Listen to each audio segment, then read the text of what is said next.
NF news पर स्वागत है आप सभी का। मैं हूं आपके साथ रोहित। एक चौधरी है अमेरिका जो दुनिया भर में अपनी उंगली करता रहता है, टांग अड़ाता रहता है, और एशिया में चौधरी बनने की कोशिश करता है चाइना। लेकिन उस चाइना को भी डर लगता है जो कि पाकिस्तान के सहारे, बांग्लादेश के सहारे भारत के आसपास साजिश रचता है।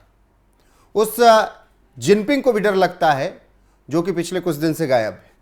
अब जिनपिंग को डर किससे लगता है और जिनपिंग कैसे डरते हैं, इसी पर चर्चा करेंगे। मेरे साथ हैं केशव झा। चर्चा की शुरुआत करें उससे पहले आपको कुछ चीज़ें बता देते हैं कि दलाई लामा, चीन और जिनपिंग के बीच किस तरीके से तनाव है, किस तरीके से माहौल अभी भी बना हुआ है, और दलाई लामा अब क्या कुछ कह रहा है, क्या कहा जा रहा है दलाई लामा की तरफ से, और उसके बाद तनाव की स्थिति और ज़्यादा क्यों हो गई है। दलाई लामा और चीन के बीच तनाव की वजह पहले जान लीजिए। तिब्बत पर कब्जा और निर्वासन, ये सबसे बड़ी वजह बना जब 1951 के आसपास चीन ने ये सब चीज़ें की और उसके बाद विवाद बढ़ा। 1951 में चीन ने तिब्बत पर कब्जा कर लिया था और इसके बाद दलाई लामा का निर्वासन हुआ। 1959 में तिब्बती विद्रोही असफल भी हो गया, मतलब विद्रोह किया गया चीन के खिलाफ, लेकिन पूरी तरीके से असफल रहा। 14वें दलाई लामा तेंजिन गयात्सो को भारत में शरण लेनी पड़ी और उसके बाद से वो लगातार धर्मशाला में हैं। धर्मशाला में पूरा उनका एक निर्वासित सरकार भी चलती है। हिमाचल प्रदेश के धर्मशाला में निर्वासित जीवन वो जी रहे हैं और निर्वासित सरकार भी चला रहे हैं। तो ये एक बड़ी वजह रही है दलाई लामा और चीन के बीच तनाव की, और तिब्बती निर्वासित सरकार भी स्थापित है धर्मशाला में ही, और वो तस्वीरें आप देखते हैं, तमाम बड़े लोग, बड़े नेता वहाँ पर आते जाते भी रहते हैं।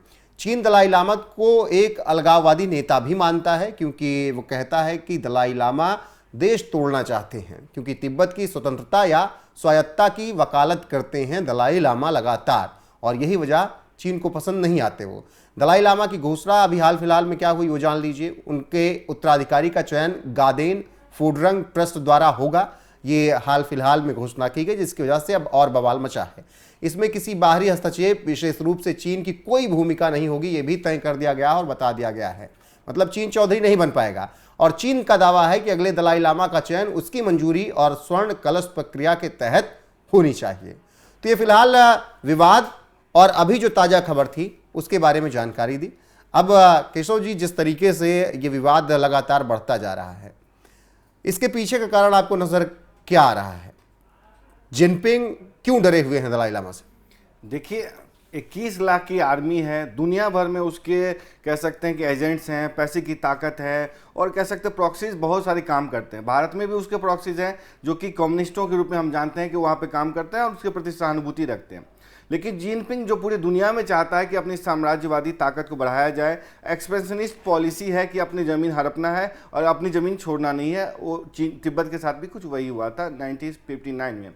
जब माओ आए थे तो उन्होंने तिब्बती जो सरकार है वहाँ से उनके साथ समझौता किया था कि आप हमारे अंदर में आ जाओ, हम आपकी स्वायत्तता बरकरार रखेंगे, मठों को नहीं छुएंगे, और दलाई लामा की जो प्रक्रिया है उसमें पूरी स्वतंत्रता होगी, बस आपको चीनी सरकार के अंदर में काम करना है। लेकिन जब उन्होंने सिग्नेचर कर लिया तो उसके बाद क्या हुआ कि उन्होंने सारी बातें मानने से इनकार कर दिया। धीरे धीरे तिब्बत पर पूरा कब्जा करना शुरू कर दिया, मठों पर नियंत्रण शुरू किया, और कह सकते हैं पंचेन लामा दलाई लामा जो प्रक्रिया है उस पर एक तरीके से कह सकते हैं बंदिशें लगा दी उन्होंने। उसके बाद क्या हुआ, वहाँ विद्रोह शुरू हुआ तो दमनकारी नीति तो आप जानते हैं कि तियानमेन स्क्वायर हो, चाहे लहासा हो, चाहे तिब्बत हो, वहाँ पर पूर्ण रूपेण एक तरीके से कब्जा हो गया, लोगों के बोलने पर प्रतिबंध लगा दिया गया। उसके बाद कहा यह गया कि मतलब ये साजिश थी कि एक सेरेमनी होने वाली थी, उसमें दलाई लामा को बुलाया गया था और उसमें इनकी हत्या की साजिश थी। वो तो तिब्बतियन लोगों की अपील पर उन्होंने एक तरीके से कसम दे दी कि आपको नहीं जाना है,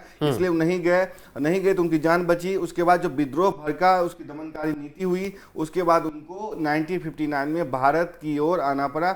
आज हिमाचल प्रदेश के मैक्लोडगंज में उनका एक तरीके से कह सकते हैं निर्वासन में जीवन व्यतीत हो रहा है 1959 से। कहने को जो तिब्बतियन इन एग्जाइल है, वो सेंट्रल एडमिनिस्ट्रेशन कहते हैं उसको, तिब्बतियन सेंट्रल एडमिनिस्ट्रेशन, उसमें पूरी एक तरीके सरकार जिस तरीके से काम करती है उसी तरीके से उसका कामकाज होता है। वो एम्बेसडर भी नियुक्त करते हैं, दलाई लामा उसके सर्वोच्च प्रमुख हैं, जो जिसे हम कहते हैं ना क्लर्जी।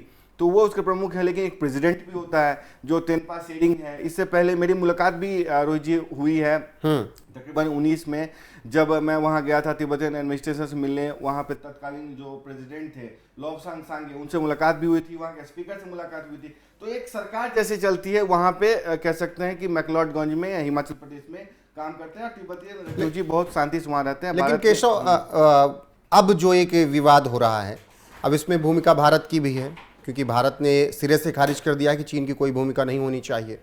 और इन सब के बीच दलाई लामा जब ये कहते हैं कि चीन का कोई हस्तक्षेप नहीं होना चाहिए, तो चीन को क्यों मिर्ची लग रही है जब 59-60 से आपने उनको इस तरीके से निर्वासित कर रखा है, एक तरीके से उनको अपने देश में नहीं घुसने दे रहे हैं, तिब्बत की बात करने पर आप उन्हें देशद्रोही बता दे रहे हैं, तो फिर ये हक वो कैसे जिनपिंग या चीन पाल रहा है कि वो दलाई लामा तय करेगा अगला? देखिए, जिनपिंग, मैंने जैसा पहले कहा कि जो मतलब एक तरीके से कम्युनिस्ट पार्टी उसका प्रभुत्व है पूरे चाइना में।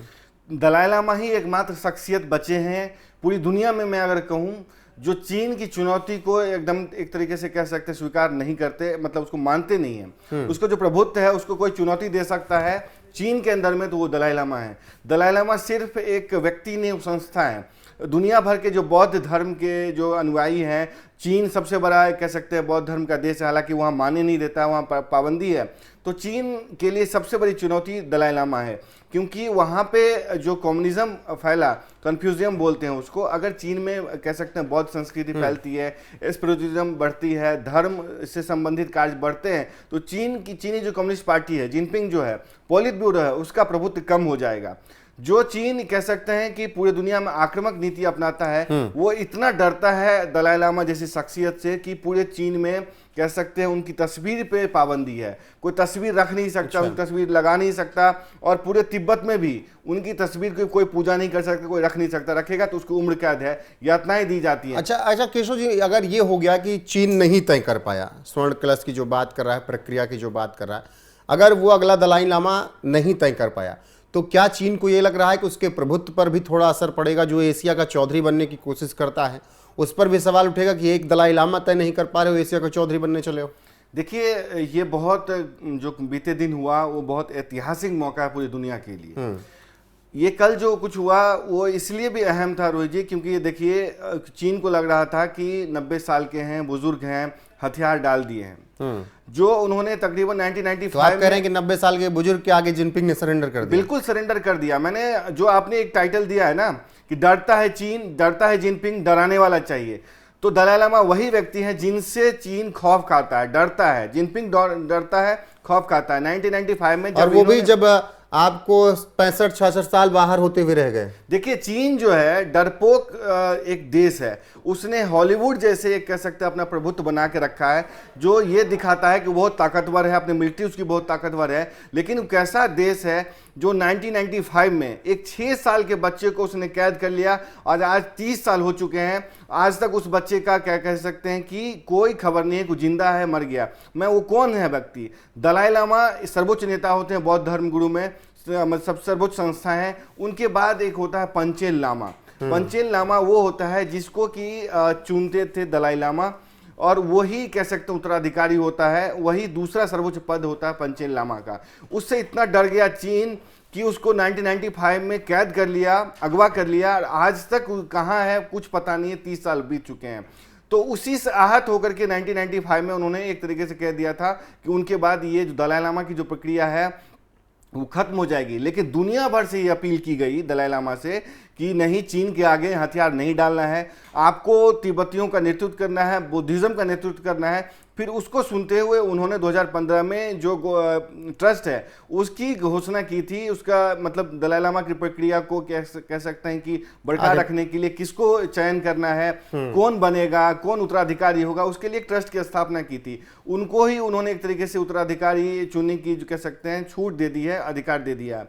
तो ये अगर होता है तो समझ लीजिए चीन कुछ नहीं कर पाएगा। चीन जो कहता है स्वर्ण कलश वाला, वो लहासा में तिब्बत में कठपुतली सरकार है, जिसको वो चाहता है कि वो चुने दलाई लामा को। वो कैसे चुन सकता है? उन्होंने शर्त भी रखी है चीन ने कि हम दलाई लामा को आने देंगे यहाँ पे, वहां पे सबसे मिल सकते हैं, तिब्बत आने देंगे, लेकिन एक शर्त है कि यहाँ आएंगे तो वापस नहीं जाएंगे। लेकिन दलाई लामा कहते हैं मैं आऊंगा, लेकिन वापस जाऊंगा क्योंकि मैं नहीं, वो तो चीन से भी अलग नहीं करना चाहते हैं ना तिब्बत को। वो तो कहते हैं कि स्वतंत्रता और स्वायत्ता होनी चाहिए केवल, ऐसा नहीं कि हमको एक पूरी तरीके से अलग कर दो। हम आपके अंदर है लेकिन डिसीजन हमारे होने चाहिए सब कुछ। बिल्कुल, देखिए चीन मानता तो नहीं है, वही ताइवान के साथ भी हो रहा है, वही हांगकांग के साथ भी हो रहा है। और चीन यहाँ तक तो ठीक था, भारत में भी घुसने की कोशिश कर रहा है। 1962 की जो जंग थी वो भी इसी वजह से हुई थी, क्योंकि एक तरीके से देखिए वो भी उसी वजह से हुई। हाँ, गलवान में जो हुआ वो भी उसी वजह से हुआ। दलाई लामा सिर्फ संस्था नहीं, जैसा मैं कह रहा हूँ, ये भारत के लिए एसेट हैं। दुनिया भर के लोग उनको एक तरीके से उम्मीद के तौर पे देखते हैं, पीस मैसेंजर के तौर पे। लेकिन किसो आखिर में अगर ये है, अभी देखिए अभी राजनीतिक हालात क्या रहे, जियोपॉलिटिक्स आप देख ही रहे हैं कि दुनिया भर में युद्ध का माहौल है। और फिर अभी जब पाकिस्तान से भारत ने जंग लड़ी 3-4 दिन की, तो उसमें भी आपने देखा अमेरिका किस तरीके से पाकिस्तान की तरफ, चीन किस तरीके से पाकिस्तान की तरफ। हालांकि जब ईरान और इजराइल का हुआ तो ऐसा रुख रहा कि चाइना ईरान के साथ, भारत भी कहीं ना कहीं ईरान के साथ, इजराइल के साथ है, वो भी मतलब तटस्थ रहा भारत। लेकिन क्या एक ये लड़ाई आगे तो नहीं बढ़ जाएगी? अगर दलाई लामा को खींचतान बढ़ी तो क्या भारत और चाइना के बीच लड़ाई तो नहीं बढ़ जाएगी आगे? देखिए, भारत जब कमज़ोर था, भारत के पास कुछ नहीं था, भारत को अमेरिका से भी लड़ाई लड़नी थी, चीन से भी लड़नी थी, तब भी भारत ने दलाई लामा को स्वायत्ता दी थी, उनको निर्वासन में जिंदगी व्यतीत करने का अधिकार दिया था, उनको जगह दी, तिब्बतियन लोगों को जगह दी। आज भारत ताकतवर है, भारत न चीन से डरता है न अमेरिका से डरता है। और वो भी तब जब कह सकते हैं कि चीन खुद ही कमज़ोर हो चुका है। क्योंकि देखिए, कुछ दिन पहले आपने देखा कि सेना में किस तरह की बगावत हुई, अपने उम्र के आखिरी पड़ाव पर जा चुका है जिनपिंग, उसकी भी कमजोर कह सकते हैं कड़ी पकड़ ली है वहां के आर्मी के लोगों ने, पीएलए ने कमजोर कड़ी पकड़ ली है।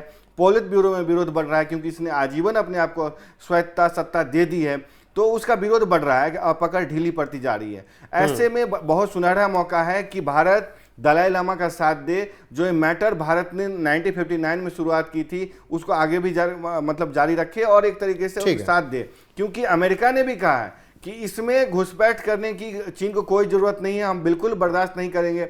भारत ने भी कहा है कि कुछ बर्दाश्त नहीं करेंगे। बिल्कुल चीन के इंटरफेरेंस को सिरे से खारिज कर दिया है भारत ने, अमेरिका ने भी चेतावनी दे दी है। बाकी चीन कह रहा है कि अगला दलाई लामा हम तय करेंगे, वहीं दलाई लामा ने कह दिया है कि हम अपना अगला उत्तराधिकारी खुद तय करेंगे और इसी की जंग चल रही है।